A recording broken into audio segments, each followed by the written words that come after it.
जय जय राम। सादर नमन परम प्यारे राम, परम पूज्य गुरुजन, परम दिव्य आत्माएं और आप सबके मंगल आशीष ले परमेश्वर कारण कृपा करके अपने श्री चरणों में लेके आए हैं। उनका बारंबार धन्यवाद, अनंत अनंत अनंत बार धन्यवाद, अनंत बार धन्यवाद। गुरुजनों की बहुत बहुत बहती कृपा कि हमें मन के रूपांतरण में लेके आते हैं और बहुत ही कृपा बरसाते हैं। और उनका बारंबार धन्यवाद, अनंत बार धन्यवाद, अनंत बार धन्यवाद। बहुत प्यारी सी कृपा रही। एक साधिका जी की 5 से 6 साल की बच्ची बहुत गुस्सा होती और हर बार मम्मा मम्मा मम्मा और गुस्सा होती रहती बहुत ज़्यादा। और उसे तो साधिका जी जब बता रहे थे तो कहते कि बहुत परेशान करती है, बहुत ज़िद्दी है। मैं सुन रही थी और फिर उन्हें बोला कि नहीं, वो ज़िद्दी नहीं है वो ज़िद्दी नहीं है, वो आपका प्यार चाहती है। और तो मैंने उनसे पूछा कि आप वर्किंग हैं? कहते हाँ मैं वर्किंग हूँ, पर अभी कुछ देर से घर पर हूँ। और फिर उनसे कहा कि आप सिंगल चाइल्ड है? कहते हाँ सिंगल चाइल्ड है। तो उन्हें कहा कि प्लीज़ उसे बहुत प्यार दीजिएगा और अपने साथ इन्वॉल्व कीजिएगा और इकट्ठे डिसाइड करके प्लानिंग करके चीज़ें कीजिएगा उसके साथ, वो बहुत इन्जॉय करेगी। और बहुत कृपा हुई, उन्होंने ऐसे ही किया। और बच्चे उन बात बात में उसे हक देना और प्यार करना और बहुत बहुत कहते बहुत सुंदर रहा इस वीक। और बच्ची ने बिल्कुल जैसे वो गुस्सा हो रही थी या इरिटेट हो रही थी, बिल्कुल वैसी नहीं हुई। और बच्ची ने खूब इन्जॉय किया, बहुत सुंदर रहा। एक और साधिका जी ने बताया कि क्योंकि उन्हें ऑब्जर्व करना था गुस्से पे, तो उन्होंने बताया कि उन्होंने बच्ची बुक क्लब ले रही थी या कोई क्लास ले रही थी, तो उससे गलती से जूम एंड हो गया और उन्होंने कहा कि मैं उस पर इतनी ज़ोर की चिल्ला उठी। तो बच्ची चुप रही और मुझे देख रही थी। और फिर बच्ची ने बाद में कहा कि मामा मुझसे गलती से हो गया था। तो साधिका जी ने कहा आई एम सो सॉरी बेटा, मेरे से गलती हो गई, मुझे भी ऐसे नहीं करना चाहिए था। तो उन्होंने अपोलोजाइज़ किया। तो साधिका जी ने बोला कि मैंने उससे कहा कि बेटा मैं बहुत गंदी हूँ ना, आई एम सो सॉरी। बेटी कहती है कि नहीं मामा, आप गंदे नहीं हैं, आपसे कभी गलती हो जाती है तो आप अपोलोजाइज़ करते हैं और ये साधिका जी ने कुछ ही देर हुए ये सब करना शुरू किया था। तो देखो बच्चे, they are just 6 years old and 5 years old and they notice so much।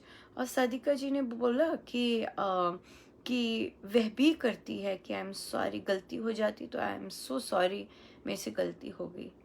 यहाँ पर जब साधिका जी ने बोला कि बेटा सॉरी का मतलब है कि we are not going to repeat it, बच्ची तुरंत बोली मामा सो दैट मीन्स कि अब आप मुझ पे गुस्सा नहीं करेंगे अब तो पकड़े गए। ये बहुत सुंदर है जो पेरेंट्स भी बुक क्लब लगा रहे हैं, एडल्ट बुक क्लब लगा रहे हैं और जो बच्चे लगा रहे हैं, बहुत सुंदर हैं।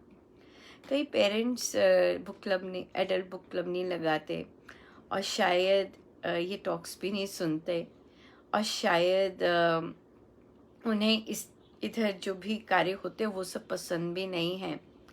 और पर अपने बच्चों को भेजते हैं बुक क्लब के लिए they will be kind of in some trouble कि अगर वे केवल लेक्चर्स देंगे बच्चों को और बच्चे तो प्रैक्टिस कर रहे हैं और अपने पेरेंट्स को अगर देखेंगे ये क्या कर रहे हैं, और बच्चों को प्रैक्टिस करना है और बच्चे प्रैक्टिस करते हैं और इस तरह से सजग होते हैं, वेरी क्विक और वेरी बहुत सुंदर।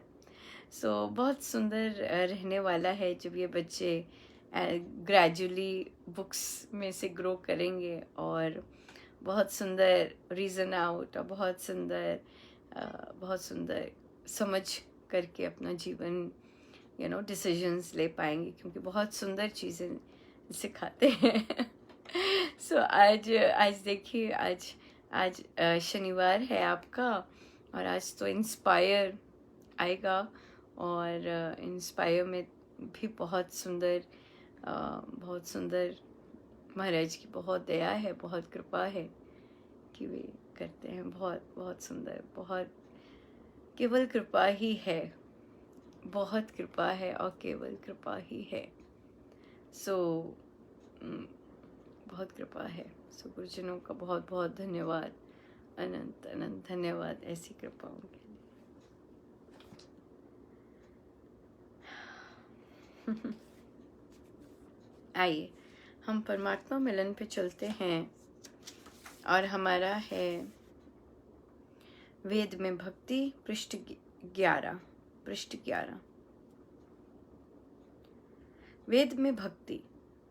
परंतु चूंकि जड़ पदार्थ प्रकाश शून्य है और शक्ति शून्य है, अतः उनकी पूजा तथा भक्ति करने से मनुष्य को शांति क्यों कर मिल सकती है। पूजा के लिए आवश्यकता है एक महाशक्ति की, भक्ति के लिए आवश्यकता है एक सर्वव्यापक सर्वशक्तिमान पाप नाशक शांति के भंडार परमात्मा की। भक्ति के लिए आवश्यकता है एक शुद्ध बुद्ध मुक्त स्वभाव सच्चिदानंद की। वेद भगवान कहते हैं, ये भी यजुर्वेद से महाराज श्री ने मंत्र लिया है। परमात्मा शुक्र अर्थात आनंद है, वह दुख आदि क्लेशों से रहित है, दुख का नाशक है, सुख का दाता है, वह निराकार है, वह अवर्ण अर्थात रोग रहित है, वह अस्नाविर अर्थात नस नाड़ी के बंधनों से मुक्त है, उसकी कोई मूर्ति नहीं है, वह शुद्ध पवित्र है और पवित्र करता है, वह पाप विद्ध अर्थात पाप रहित और मनुष्यों को पापों से मुक्ति देने वाला है, वह कवि अर्थात अंतर्यामी है, वह मनीषी अर्थात मनुष्य के मनों को देखने वाला है, वह परिभू अर्थात सर्वव्यापक है, वह स्वयंभू अर्थात अपनी सत्यता में उपस्थित है, वही इस सृष्टि का कर्ता धर्ता और हरता है। वेद भगवान कहते हैं कि ऐसे ही परमात्मा की भक्ति और पूजा करके मनुष्य का जीवन सफल हो सकता है, अन्यथा नहीं। ये एक साधारण नियम है कि एक महाशक्तिमान की पूजा मनुष्य को स्वाभाविक रूप से शक्तिमान बनाती है। जिस मात्रा में हम इस सर्वशक्तिमान की पूजा करते हैं और हृदय से पूजा करते हैं अथवा प्रेम से भक्ति करते हैं, उसी मात्रा में हमारा आत्मा बलवान होता जाता है और पुष्ट होता जाता है। और वेद भगवान कहते हैं, आत्मा का बल वही परमात्मा है। ऐसा क्यों है? इसलिए कि आत्मा एक चेतन वस्तु है, आत्मा जीवन है। एक चेतन वस्तु को जड़ वस्तु से बल नहीं मिला करता। जड़ पदार्थों की पूजा से आत्मा को कदापि बल प्राप्त नहीं हो सकता। प्रत्युत चेतन परमात्मा से ही बल मिल सकता है, क्योंकि ये ईश्वरीय नियम है कि जहाँ जीवन होता है वहां से ही दूसरों को जीवन मिला करता है। जहाँ शक्ति होती है वहां से ही दूसरों को शक्ति मिला करती है। जड़ पदार्थों में जब जीवन ही नहीं है तो उनकी पूजा करके एक चेतन आत्मा कैसे जीवन पा सकता है? इसको क्या बल या ढाढ़स मिल सकता है? कुछ भी नहीं। इसलिए वेद भगवान कहते हैं कि भक्ति के योग्य केवल एक परमात्मा ही है। अज्ञानी अज्ञानता के वश होकर जड़ पदार्थों की पूजा करते हैं, परंतु वे जो ज्ञानी हैं, वे जो देवता हैं, वे जिनका हृदय ज्ञान से दीप्यमान है, वे कदापि जड़ वस्तुओं की पूजा नहीं कर सकते, किंतु वे रात दिन उस परम पूज्य परमात्मा की भक्ति में मग्न रहते हैं। वेद भगवान कहते हैं कि उसकी भक्ति में मग्न रहना मनुष्य को मृत्यु दुखों से बचा सकता है।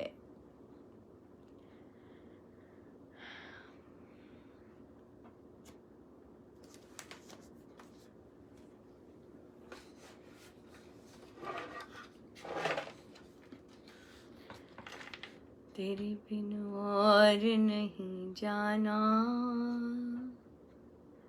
गुण गावा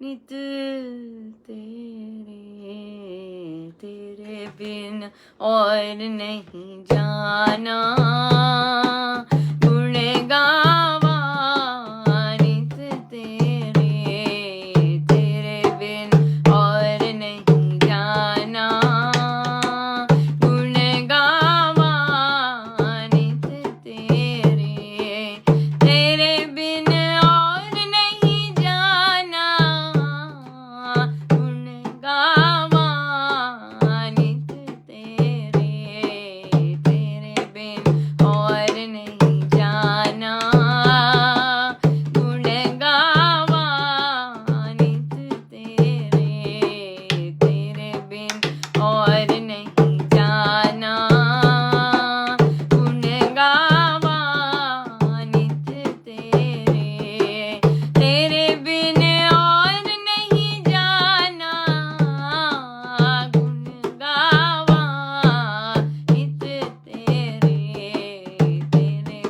और नहीं जाना, गुण गावा नित तेरे, तेरे बिन और नहीं जाना, गुण गावा नित तेरे, तेरे बिन और नहीं जाना,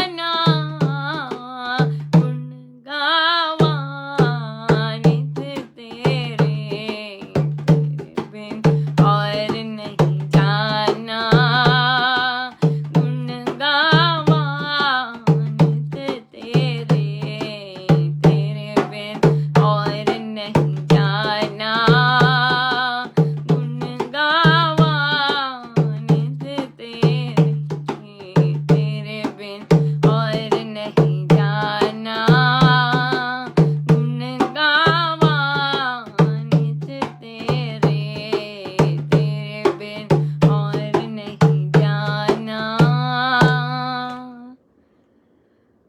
गुण गावा नित तेरे।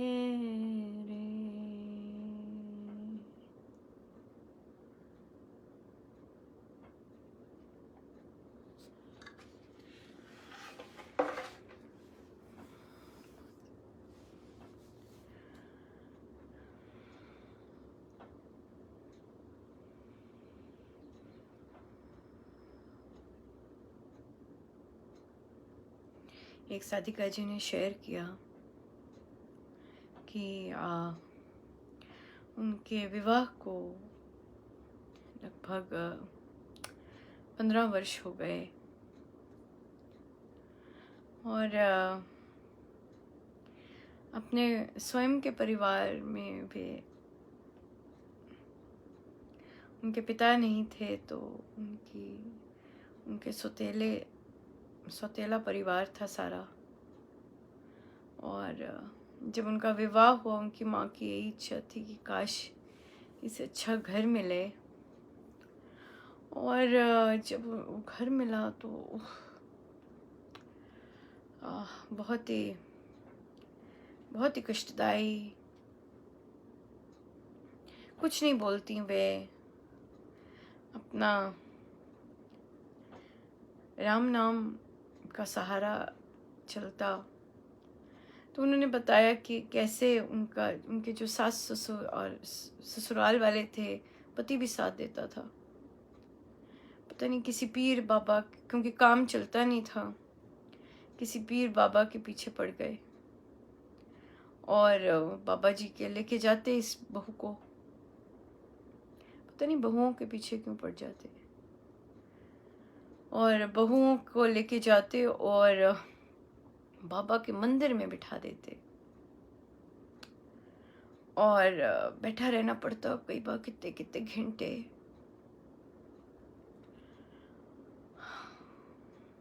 बिल्कुल मन नहीं करता था उनका, अंदर से वो राम नाम जाप ही करती रहती थी। कितनी बार हुआ ऐसा। और एक बार फिर इन्होंने चिट्ठी भी लिख दी महाराज को।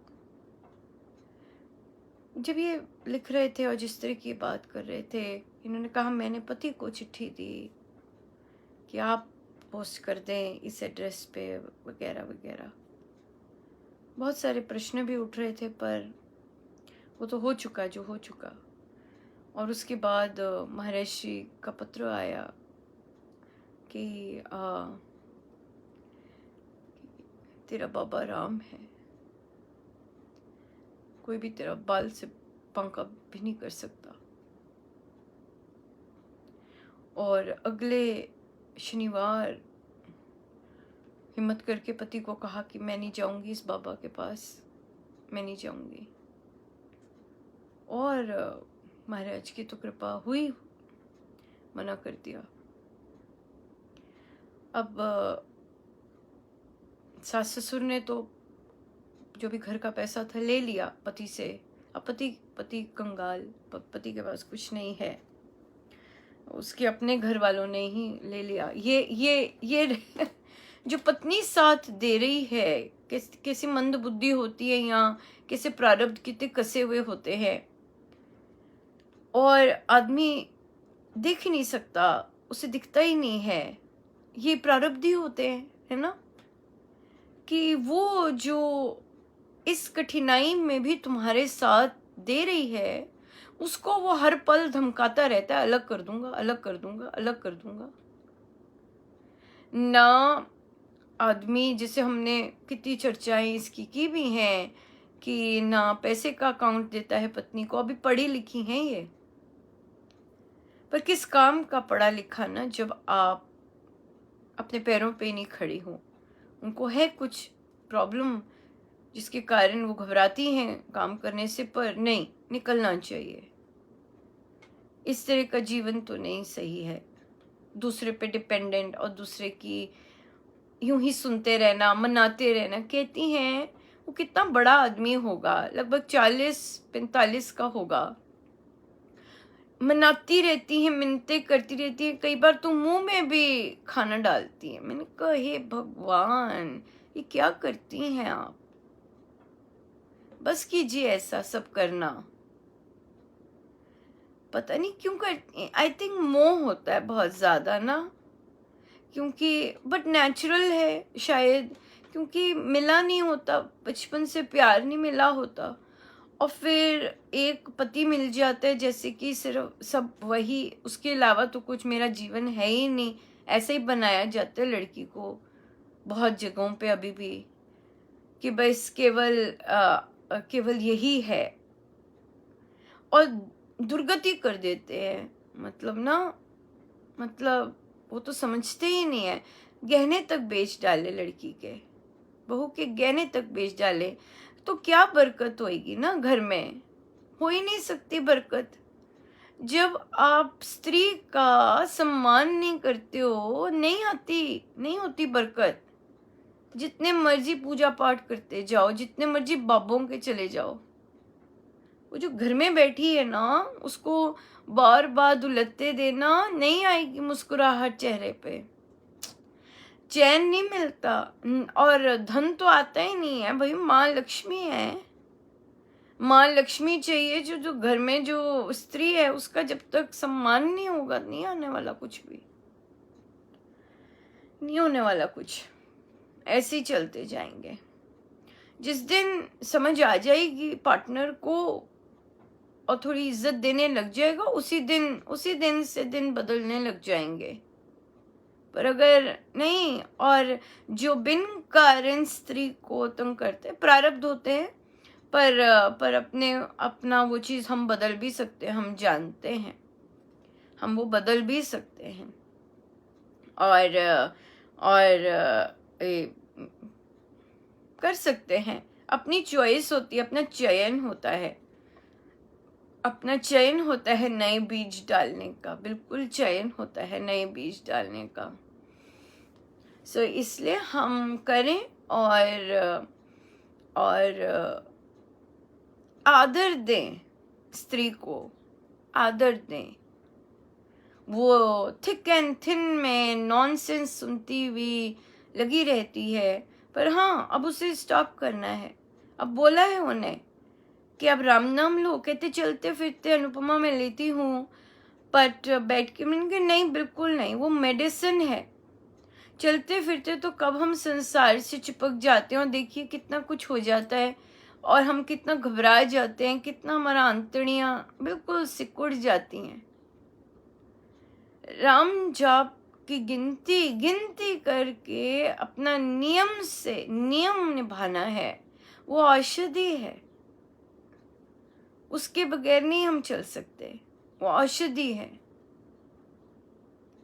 और औषधि है तो वो औषधि तो हर हाल में सेवन करना है। प्राण भी जा रहे हैं तब भी नियम निभा के ही जाना है, बिना उसके नहीं जाना, बिल्कुल नहीं जाना। और रही बात उसको ट्रीट करने की, अपना कर्तव्य करना है, अपना कर्तव्य करना है, बस दैट्स इट।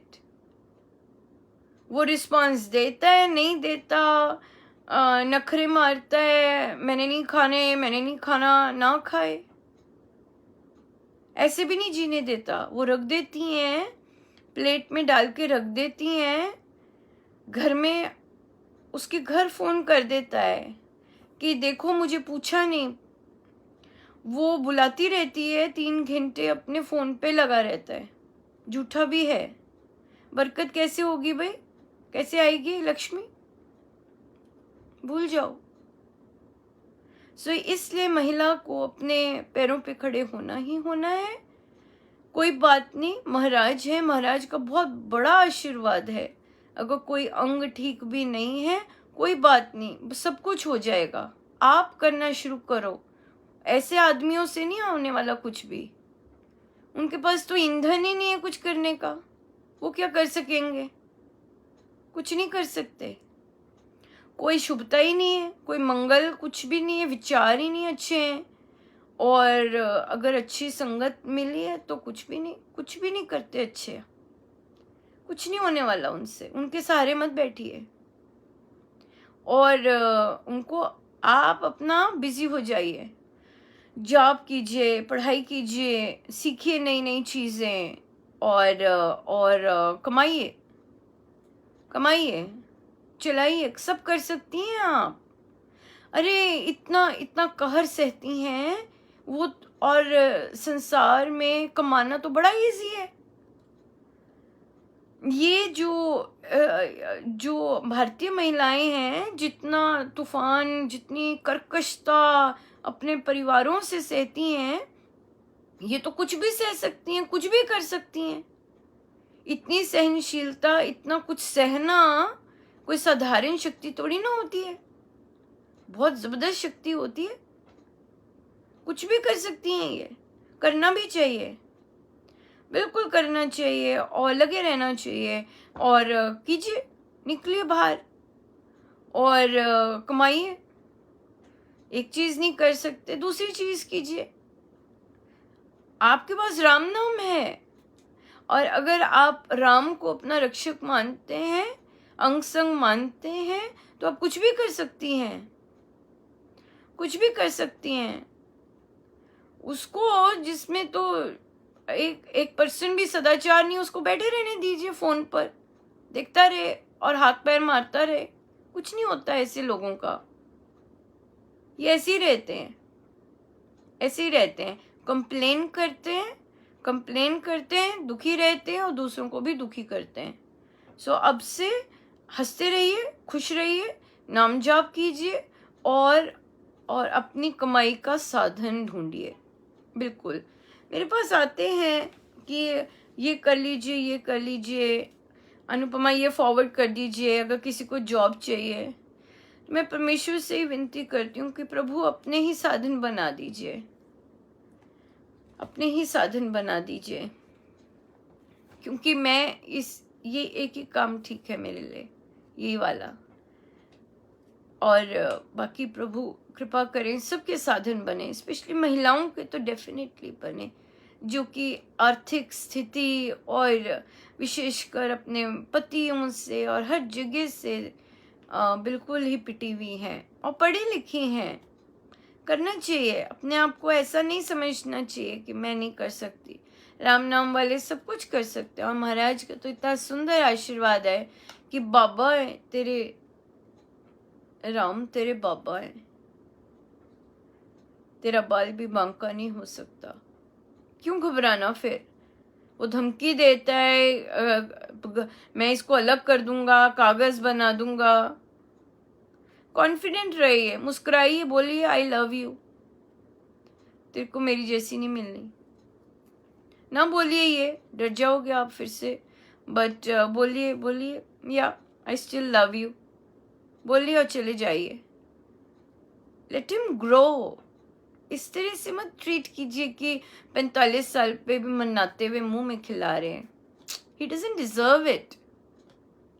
बिल्कुल अपने बच्चों का ध्यान रखिए और खुद मेहनत कीजिए, खुद कुछ ना कुछ काम कीजिए और दैट्स इट। राम नाम लीजिए, लाइफ बहुत सुंदर है।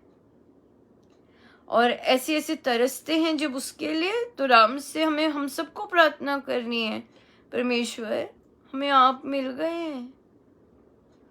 जिस इंसान को हम चाहिए नहीं, जिस इंसान को हमारा साथ चाहिए नहीं, पर फिर भी आप हमारे साथ देते हैं, आप हमें अनंत प्यार देते हैं। हमारी लेश मात्र इच्छा कभी ना हो कहीं और से प्यार लेने की। प्रभु आपका निश्चल प्रेम बड़ा ही बरसता है हमारे लिए। हम निर्लज्ज हैं प्रभु, अगर आपका इतना प्यार पाके भी इधर उधर मुंह मारे। हम पर दया कर दीजिए। इतना भंडार कहीं ना कहीं हमारा छेद है प्रभु,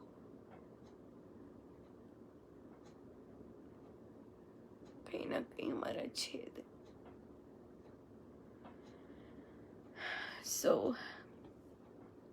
सो प्रभु ये जीवन ऐसे नहीं बिताना। चेंज कर लीजिए अपने आप को। आज से राम नाम के साथ दुखी नहीं होना। मेरे राम मेरे सर्वस्व है, बस मुझे अपने कर्तव्य करने हैं। अगर वो कहता है अलग हो जाएगा, होने दो, करने दो, घबराना नहीं है। बल्कि वो कुछ नहीं कर पाएगा अलग होके, वो शक्ति विहीन हो जाएगा अलग होके। कई पुरुष जानते हैं ये बात, कई पुरुष नहीं जानते, पर प्रारब्ध होते हैं, अलग होना चाहते। होने दो, चिंता नहीं करनी, आप खड़े हो सकते हैं अपने, घबराना नहीं है। राम नाम को अगर मानते हैं मेरा रक्षक है, तो राम नाम की शक्ति अनंत, सब कुछ कर सकते हैं राम नाम। हम उन पे विश्वास नहीं करते हैं। हमारा हर छेद वे बंद कर सकते हैं, हमारी हर घबराहट को रूपांतरित कर सकते हैं। पर हमें उनसे कहना है, हम ऐसे देवादिदेव की प्रार्थना करनी है, हमें उन्हीं से प्रेम हो जाए, बस सच्चा प्रेम। इधर उधर ना हम भटके चीजों पे।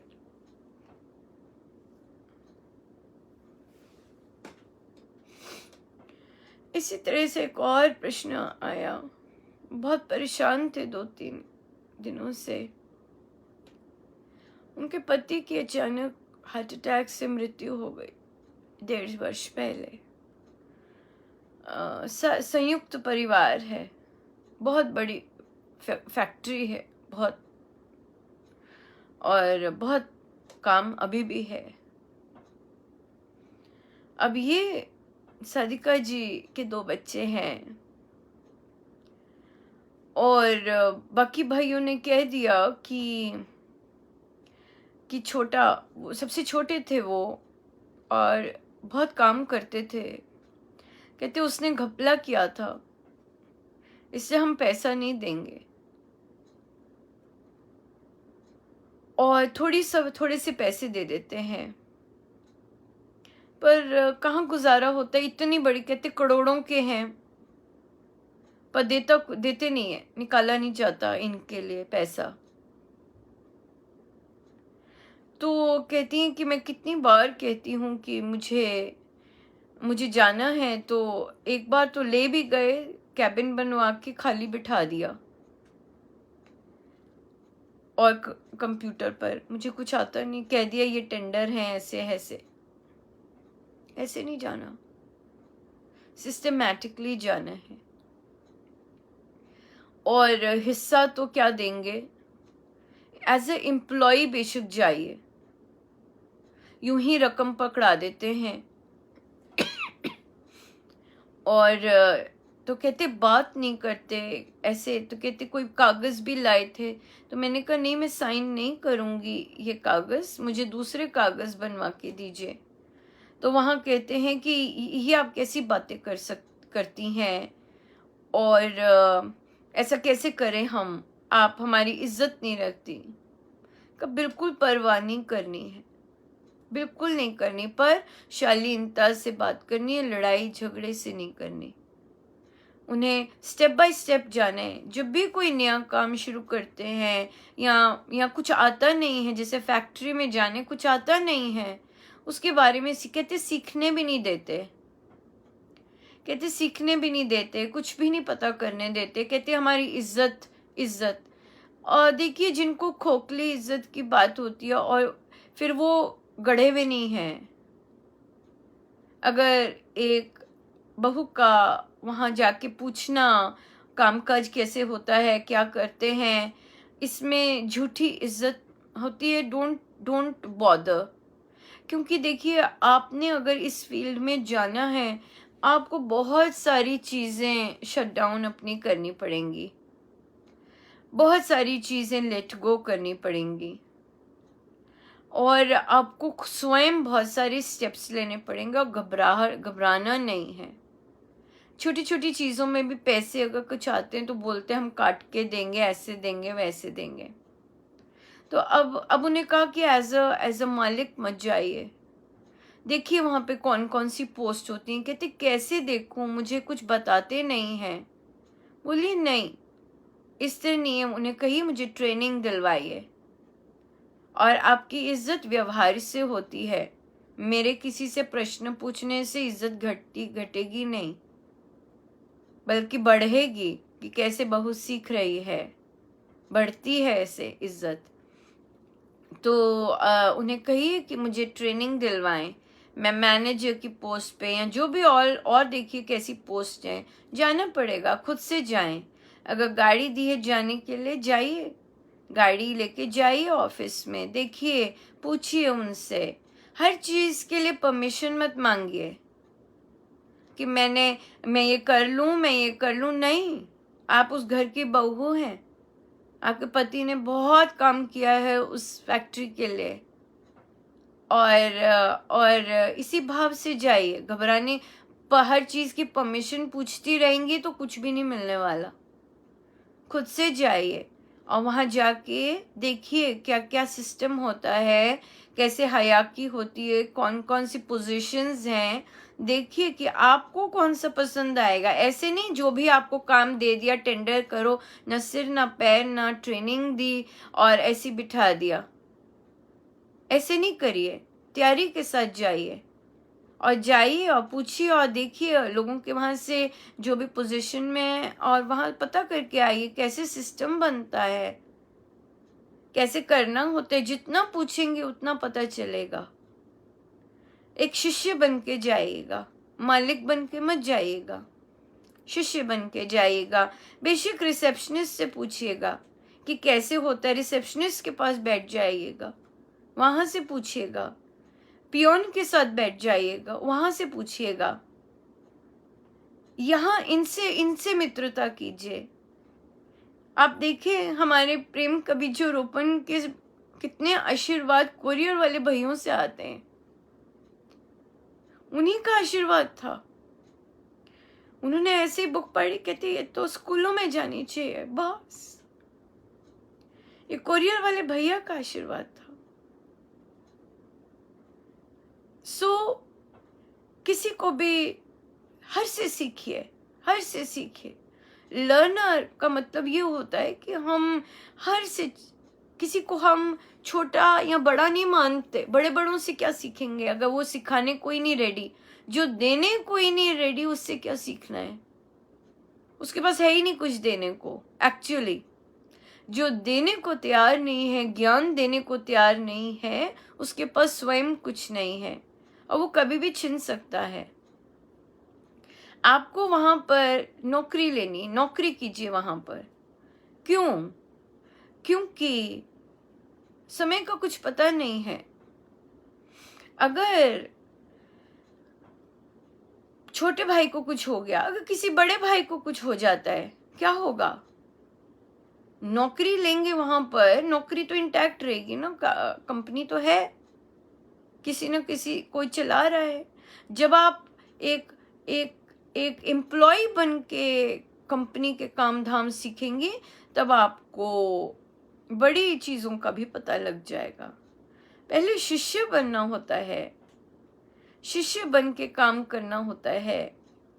फिर ही जब तक हम एम्प्लॉय बन के एम्प्लॉय में घुसकर उस लेवल के काम नहीं कर सकते, तो फिर कैसे? फिर मुश्किल होता है। हम सीधा बड़ा काम नहीं कर सकते, हमें छोटा काम करना है पहले, फिर हम बड़ा काम कर सकते हैं। और कभी भी किसी काम को छोटा नहीं समझना। तो इसलिए स्वयं जाइए, पूछते रहेंगे, किसी ने नहीं जाने देना आपको। क्यों? कोई नहीं चाहता दूसरा सक्सेसफुल हो, कोई नहीं चाहता।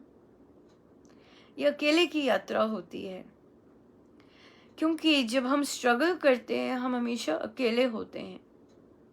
ये रूल है। जब हम स्ट्रगल करते हैं हमारे साथ कोई नहीं होता, एक दो होते हैं।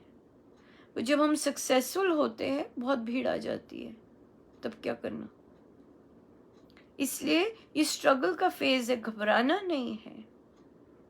बहुत हिम्मत से काम लेना है, सहनशीलता से काम लेना है, सीखना है। राम से कहिए मेरे सारथी बने। बहुत सुंदर सारथी बनते हैं, बहुत सुंदर सारथी बनते हैं। अब देखिए, मैं तो अपनी बात ही कर सकती हूँ। मेरी जैसी को ना कभी लिखा कुछ लिखने का, और कहाँ बिठाया प्रभु ने, और कहाँ छपती हैं बुक्स। देखिए जरा, सब सीखा हमने, सब सीखा। कहना पड़ता है, बात करते हैं, नहीं दिए, पर कितनी ऐसी कृपा की लाइक माइंडेड पीपल दे दिए। ये सबसे ज्यादा इंपॉर्टेंट होता है ग्रोथ के लिए। जब आपके साथ एक साथ सोच रखने वाले लोग हो जाते हैं, एक होते हैं, दो होते हैं, बस। कार्य क्षेत्र में भी ऐसे होता है।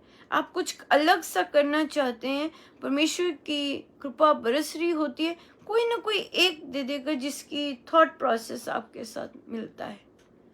स्ट्रगल तो अकेले ही होती है, ना परिवार साथ देता है, ना कोई नहीं साथ देता।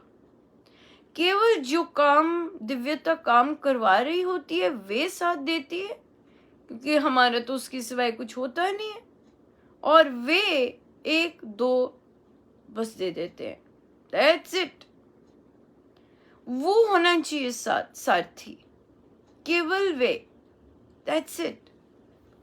कोई नहीं होता, होता ही नहीं कोई। ये बहुत सुंदर लीला है प्रभु की, बहुत सुंदर लीला। तो इसलिए घबराना नहीं होता, राम के पीछे पीछे चलना होता है बस।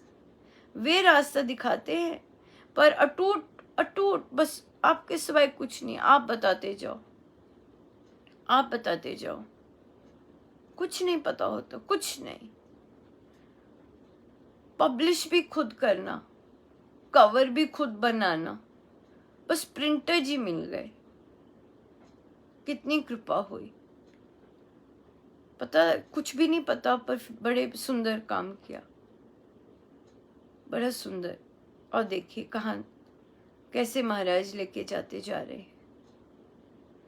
सो इसलिए समय लगे रहना होता है, लगे रहना होता है, गिव अप नहीं करना, और बड़े प्यार से करना है। अपनी टोन बिल्कुल शालीनता से रख के करना है, अपनी ग्रेसफुलनेस रखनी है। किसी से हमें हेल्प मिलती है, उसको बहुत रिटर्न करना है। देना ज्यादा है, देना ज्यादा है, देने के लिए खुद ही मारना है, देने में पीछे नहीं हटना। अपने आप रास्ते वे देंगे, पर हमें पहल तो करनी है, पूछना नहीं है। अब पूछ के नहीं जाइए, जाइए, विजिट कीजिए, हर दूसरे दिन जाइए या हफ्ते में 2-3 बार जाइए, पता करके आइए, और फिर कहिए कि मुझे जॉब दीजिए, जॉब लीजिए, सीखिए जॉब, और वहाँ का भी लीजिए जो अगर पर पति का तो कोई हिस्सा दे नहीं रहे होंगे, पर एज ए एम्प्लॉय जाइए, नौकरी कीजिए अपनी ही कंपनी में। बिल्कुल होगा, सब होगा, होता है, होता है। बहुत सुंदर सपोर्ट है, स्पेशली ये जो अडल्ट बुक क्लब्स हैं, बहुत सुंदर सपोर्ट है, बहुत सुंदर सपोर्ट है। और एक दूसरे को बूस्ट करने के लिए, एक दूसरे को ट्रैक पे लाने के लिए, चाहे इमोशनली गड़बड़ चल रही है या चाहे कुछ करना चाहते हैं वो चल रही है, ट्रैक बहुत सुंदर सपोर्ट है, बहुत सुंदर है, जहाँ पे आप दिल खोल के बात कर सकते हैं और आइडियाज़ आ सकते हैं। इतने सारे जन सपोर्ट के लिए होते हैं, बहुत सुंदर। एक दूसरे को हम देखते हैं कैसे कैसे, चाहे आप होम मेकर्स हैं, चाहे दूसरी तरह, चाहे अध्यात्म है, सब बहुत सपोर्ट, बहुत सुंदर सपोर्ट है, बहुत ही सुंदर। कृपा है ना, बहुत कृपा है, बहुत कृपा।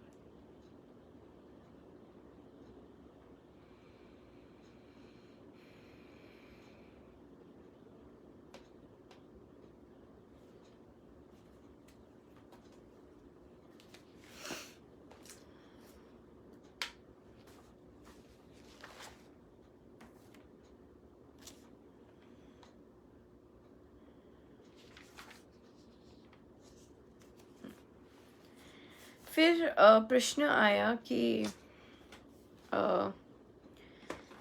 बच्चे कह रहे हैं कि मामा हम थक गए हैं अब, और घर पे बैठ के अब हमें बाहर जाना है, इट्स इनफ। और तो पेरेंट्स कहते हैं कि अरे इतना कहर मचा हुआ है, क्या कर रहे हैं? नहीं नहीं नहीं, विल बी सेफ, हम सब वो करेंगे। तो मम्मा को कहिए कि आई एम सो सॉरी, मैंने तुम्हें ऐसे ही पढ़ा दिया इतना ज़्यादा, क्योंकि वो इंजीनियरिंग, वो इतना इतना कुछ पढ़ाना तो बिल्कुल ही वो है, क्या कहते हैं, काम ही नहीं आया, कि तुम्हें पता ही नहीं है कि डिसीजंस कैसे अच्छे, कैसे समझदारी वाले लेने हैं। सो मैं तो आई एम रियली रिग्रेटिंग कि इतना पढ़ाया। इससे अच्छा कि यही तुम्हें पता लग जाता कि राइट एंड रॉन्ग डिसीजंस कौन से होते हैं, कब लेने होते, that would have been better. बोलिए इनसे, कहिए उन्हें, और कहिए कि आप लोगों ने 1 साल नहीं गए, so thank you so much for keeping us alive. दादा दादी अलाइव हैं, हम दोनों अलाइव हैं, इतनी हमें प्रॉब्लम्स हैं, उसके बावजूद हम अलाइव हैं, और थैंक यू सो मच। और उन्हें कहा कि आप रोज उनका धन्यवाद कीजिए कि तुम लोगों के कारण हम जिंदा हैं, आज हम तुम लोगों से बात कर पा रहे हैं।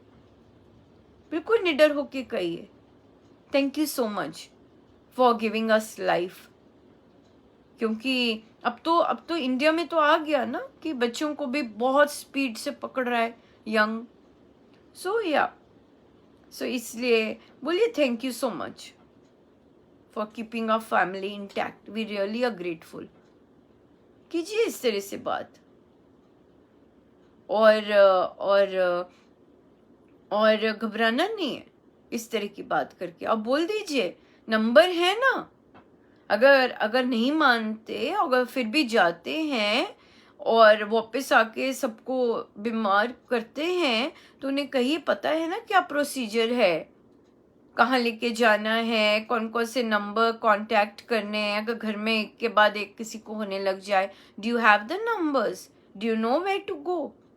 सिखा दीजिए उन्हें, दे दीजिए ये नंबर है, इस हॉस्पिटल में लेके जाना, फिर ऐसे ऐसे कांटेक्ट करना, राइट। इस तरह से बात कर लीजिएगा। हाँ, बहुत एजुकेटेड बच्चे हैं बहुत ज़्यादा, और थक गए हैं, अब घूमना चाहते हैं इस महामारी में।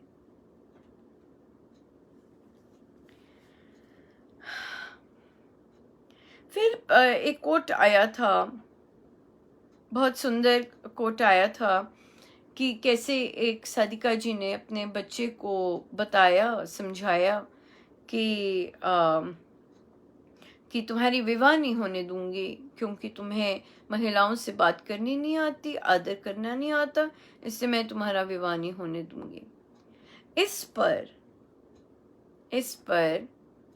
पुरुष साधकों के कमेंट्स आए। मैं बहुत धन्यवाद करती हूँ, कभी भी पुरुष साधक जब भी कमेंट करते हैं या डिस्कशन में पार्ट लेते हैं, क्योंकि हमारे यहाँ पर अधिकतम महिलाओं के और घर के प्रश्न होते हैं, तो उनका बहुत बहुत धन्यवाद कि इस तरह पार्टिसिपेट करते हैं। एक साधक जी बोले कि मैं एक पिता हूँ, लड़की का पिता। मुझे लगता है कि आजकल के टाइम में लड़कियों पर ज़्यादा फोकस होना चाहिए कि कैसे उन्हें ग्रो करवाएं, कैसे उनका माइंडसेट रखें। तो मैंने कहा ये महाराज, जितनी देर से मुझ पर कृपा की है गुरुजनों ने और हम सब पर एक्चुअली, क्योंकि तभी हम एक दूसरे की भावनाएं समझ सकते हैं और फिर उस पर फिर बातचीत कर सकते हैं। और महिलाओं के ही महाराज ने लिए हैं प्रश्न। पर अगर आप देखेंगे जो पॉजिटिव एजेंट है वो है behaviour of males, disrespect due to males and men disrespect, right.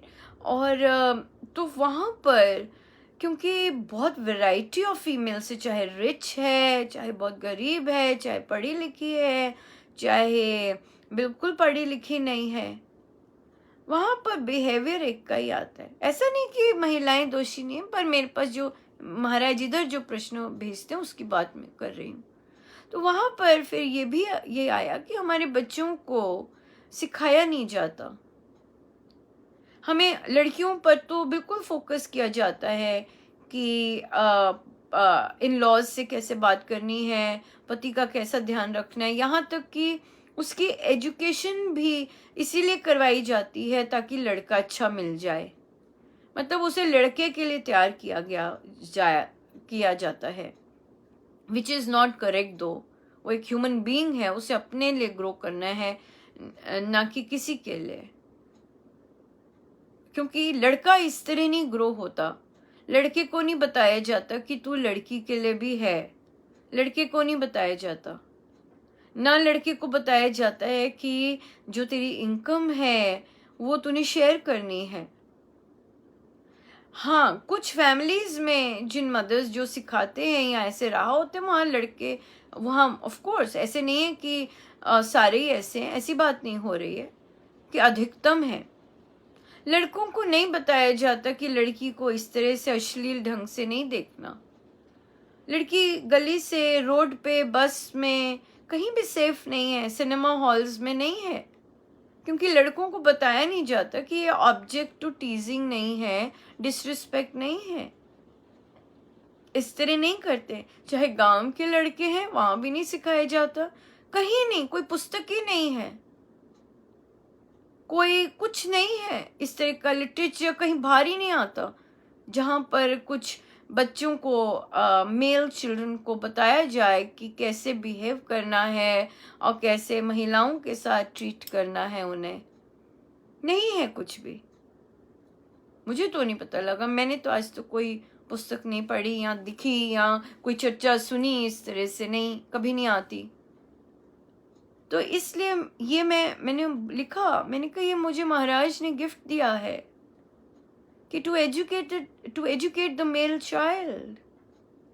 बचपन से उसे पता चले, बचपन से वह अवेयर हो महिलाओं के कष्टों के प्रति, कि वो एक डिवाइन सोल है, उसके अंदर सोल है, उसके अंदर परमेश्वर है, उसकी बॉडी पवित्र है, आप कभी भी उसे छू नहीं सकते, कभी भी गंदी तरह से उसे हाथ नहीं लगा सकते, नहीं नजर से देख सकते हैं, भूखी नजरों से नहीं देख सकते।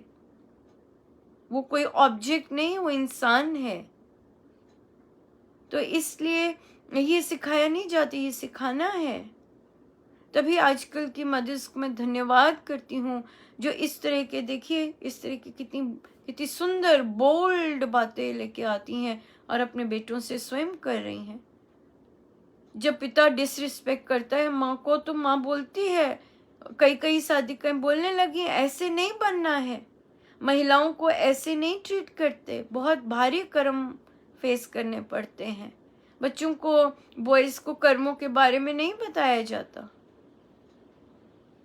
है ना। तभी कोविड के टाइम में भी हमारे पास ये प्रश्न आ रहे हैं, कितना त्रासित करते हैं प्रारब्ध ही डेफिनेटली, पर हम चेंज तो कर सकते हैं ना। वो जो यंग बच्चे घर में बड़े हो रहे हैं ऐसों को देख के, वहां तो हम बदलाव ला सकते हैं ना।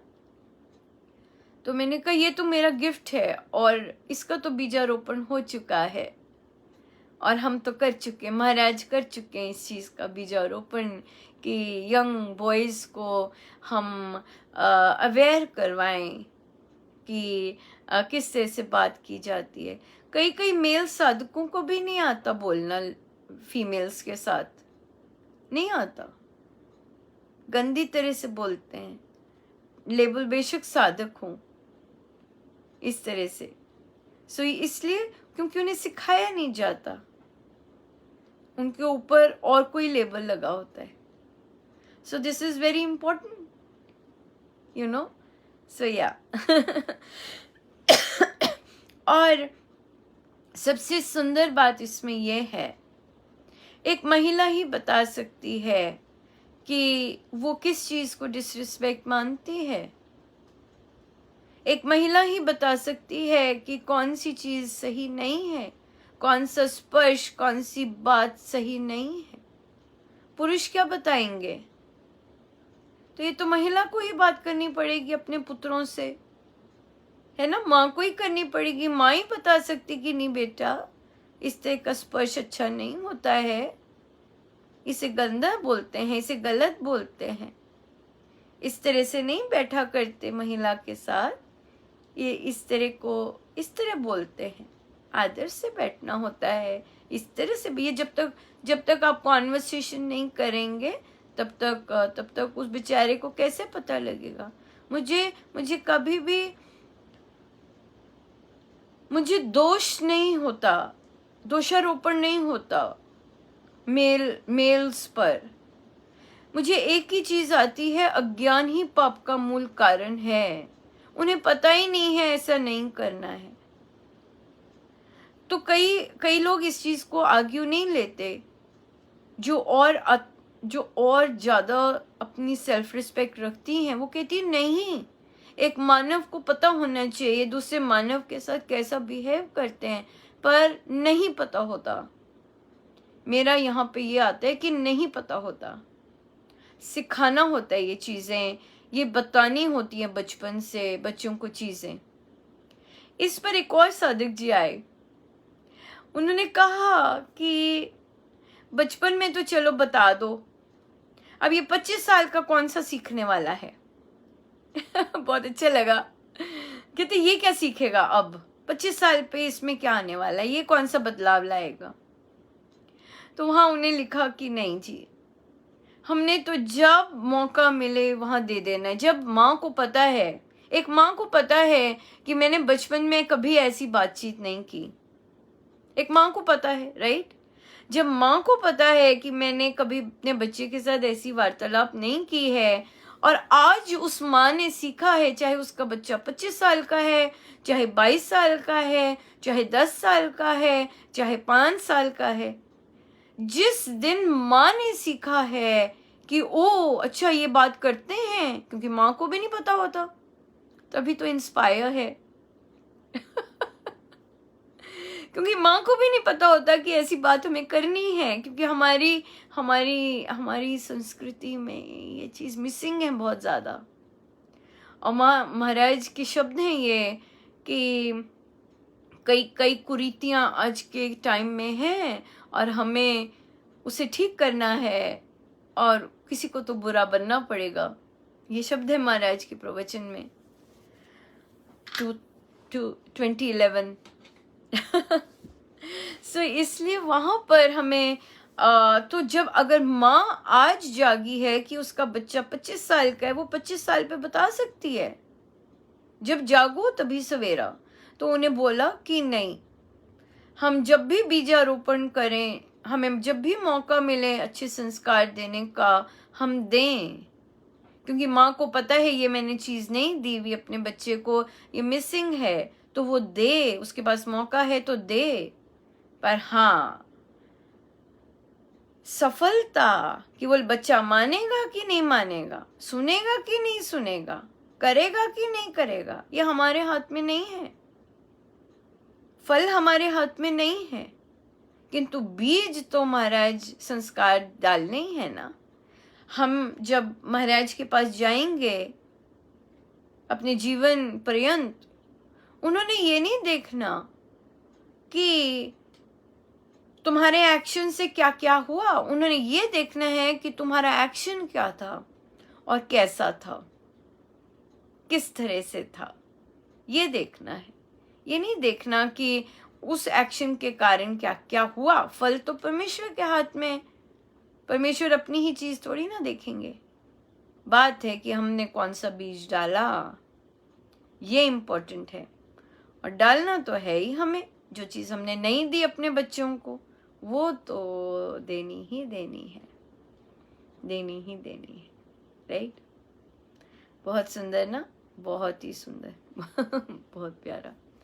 सो आइए हम चलते हैं प्रवचन पीयूष जी पर, थोड़ा लंबा हो गया।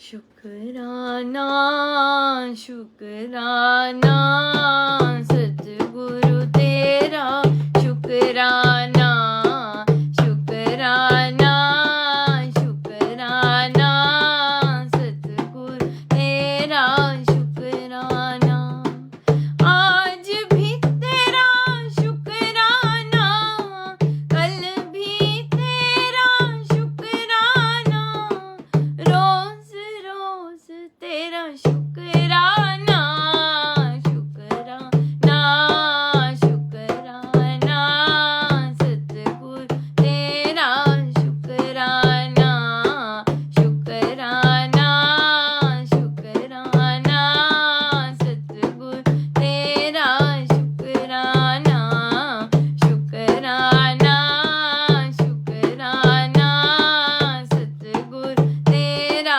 शुक्राना शुक्राना शुक्राना सतगुरु तेरा, शुक्राना शुक्राना शुक्राना सतगुरु तेरा, शुक्राना।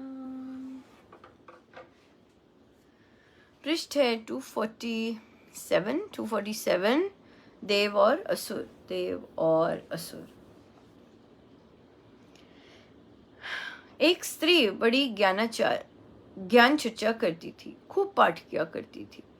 रात को सोते समय गहनों का डिब्बा अपने सिरहाने के पास रखा करती थी। डिब्बा भी इस प्रकार से रखती थी कि जब सोते समय उसको कभी हाथ भी हिले तो उस डब्बे पर अवश्य लगे, ताकि उसे सोते हुए भी ध्यान रहे कि वह डब्बा सुरक्षित है। उसकी पुत्रवधू पढ़ी लिखी थी। एक दिन उसके कमरे में रात को बिल्ली आ गई। दीवे की लौ मध्यम थी। बिल्ली ने कुछ खटकार कर दिया। वह स्त्री डर गई और डर से अकस्मात उसका हाथ गहनों के डिब्बे पर ना लगा। उसका कलेजा कांप गया और जोर से चीख मारी, आंगन में लेट गई, चोर चोर कहने लगी। पुत्र वधू भागी भागी कमरे में आई और अपनी सास की विचित्र मार धाड़ की अवस्था देखी। द्वार भी संयोग से खुला था। उसने कहा, यहाँ तो कोई चोर नहीं है, यहाँ तो केवल बिल्ली है, आप उससे भी डर गई? सास ने कहा, वास्तव में गहनों के डिब्बे को मेरा हाथ नहीं लगा था, इसलिए मैं समझी कि खटका चोर का हुआ है। दरवाजा खुला है और वह डिब्बा ले गया। पुत्र वधू ने कहा, माता जी, आप ग्रंथ अवश्य पढ़ती हैं, किंतु आपको अभी तक आत्मज्ञान नहीं हुआ। सास को बहू की बात बहुत अखरी। कहने लगी, बड़ी आई है मुझे ज्ञान सिखाने वाली। यदि तेरे गहने जाएं तो तुझे पता लगे। बड़े परिश्रम से ये खरीदे गए हैं। बहू वहां से चली गई। एक दिन सास ने बहू की परीक्षा लेनी चाहिए। उसके गहनों का डिब्बा अलमारी से रात को छुप कर निकाल लिया और किसी दूसरे स्थान पर अपने पास छिपा लिया। वधू जब प्रातः काल उठी तो उसने अलमारी में से डिब्बा गुम पाया, किंतु वह घबराई नहीं, चीख या पुकार नहीं की। चुपके से ढूंढा भी पर किसी को बताया नहीं। वह चुप रही। सास को उसी समय नहीं बताया। ये विचार कर कि सब ससुराल की ओर से मिले हुए गहने थे, और ये भी सोचा कि सुनकर सास का ना जाने क्या हाल हो जाएगा। निश्चिंत अपना काम करने लगी। सास भी मन में चकित थी कि इसने अभी तक पूछा भी नहीं। जब सभी दोपहर का खाना खा चुके थे तब बहू ने बड़ी नम्रता से सास से कहा कि रात से गहनों का डिब्बा गुम है। सास बड़े आश्चर्य से बोले कि इतनी बड़ी हानि हो गई और माथे पे जरा भी बल नहीं। बहू ने कहा, चिंता करने से क्या बनता है, जो होना था हो गया। भगवान जो करता है अच्छा ही करता है। यदि गहने ना भी पहने तो कौन सा पहाड़ टूट पड़ेगा। मैं ऐसे भी खुशी खुशी ही रहूंगी। सास बड़ी चकित हुई और अपनी बहू की वीरता को मान गई। उठी और उसके छिपाए हुए गहने दे दिए। कहने लगी कि मैंने तो तेरी परीक्षा ली थी। सचमुच तुझ में निडरता है, तुझ में आत्मज्ञान है, पर निर्भरता नहीं है।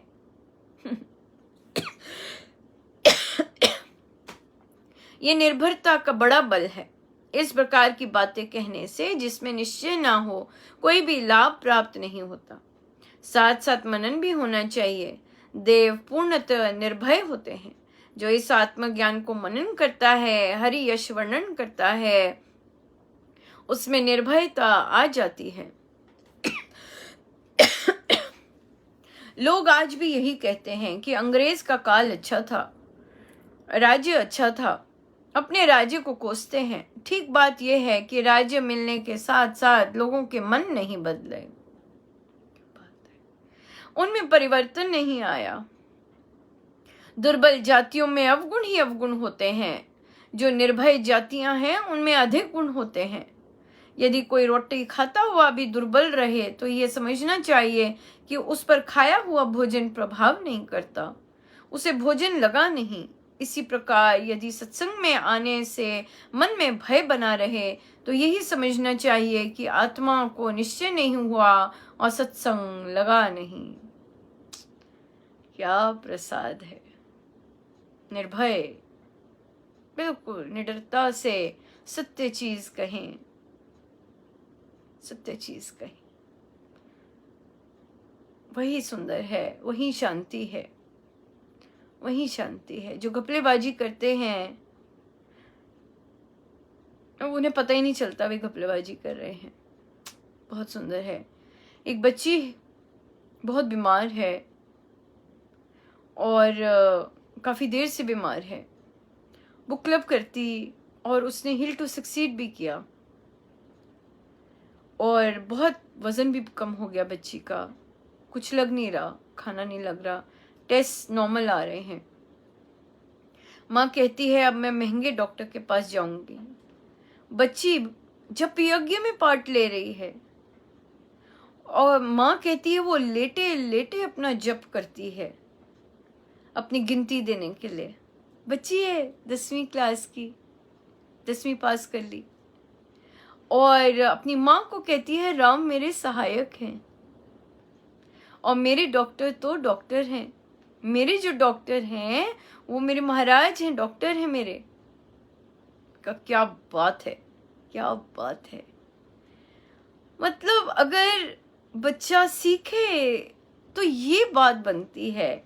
अगर उसने उन बैठकों में से कुछ लिया तो ये लिया, क्या क्या रियल सेंस में प्रैक्टिस कर रही है वो बच्चा।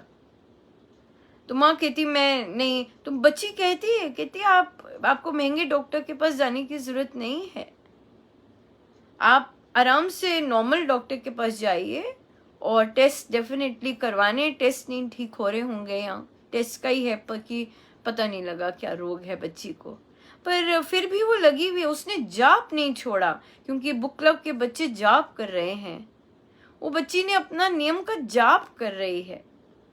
कितनी भारी कृपा है। हम सब बड़ों को, बहुत बड़े मेरे पास एडल्ट बुक क्लब में भी आते हैं और कहते हैं मैं बीमार थी और मैं कर नहीं पाई अनुपमा, तो मैं चुप रहती हूँ।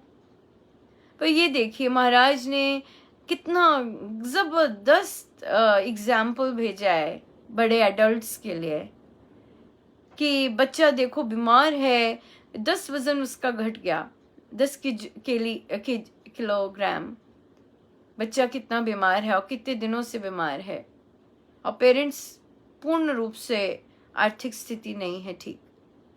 तो यहाँ पर देखिए कितना जबरदस्त चल रहा है।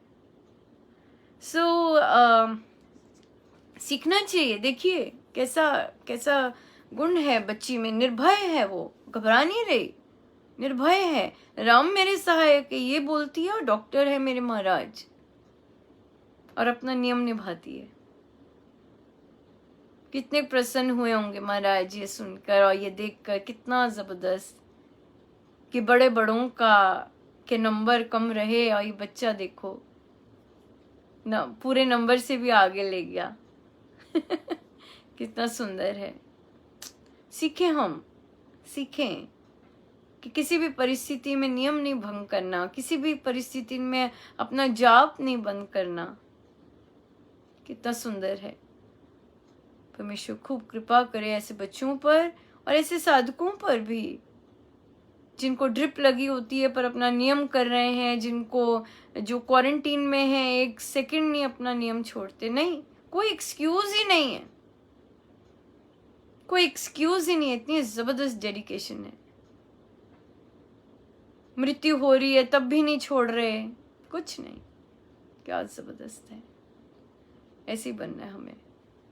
सीखें हम सीखें हम।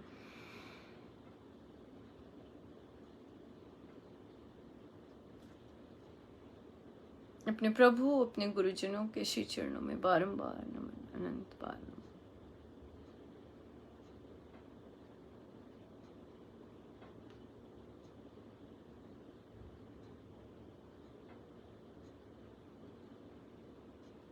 मैं ये देह नहीं हूं, ना ये मन हूं,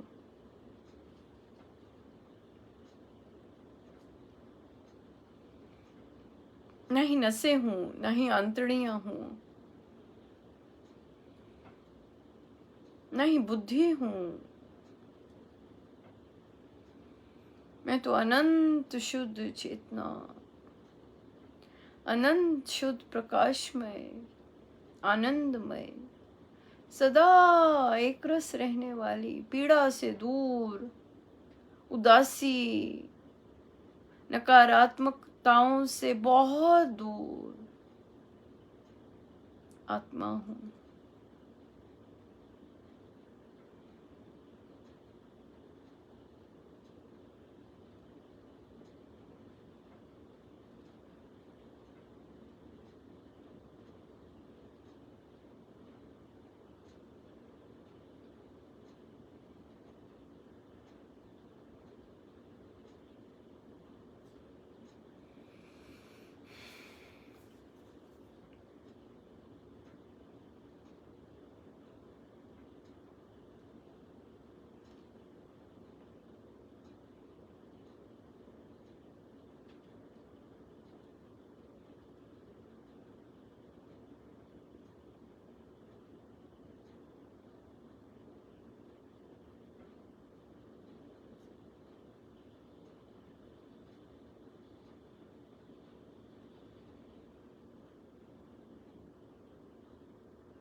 जितना हो सके हम अपने साथ बैठें।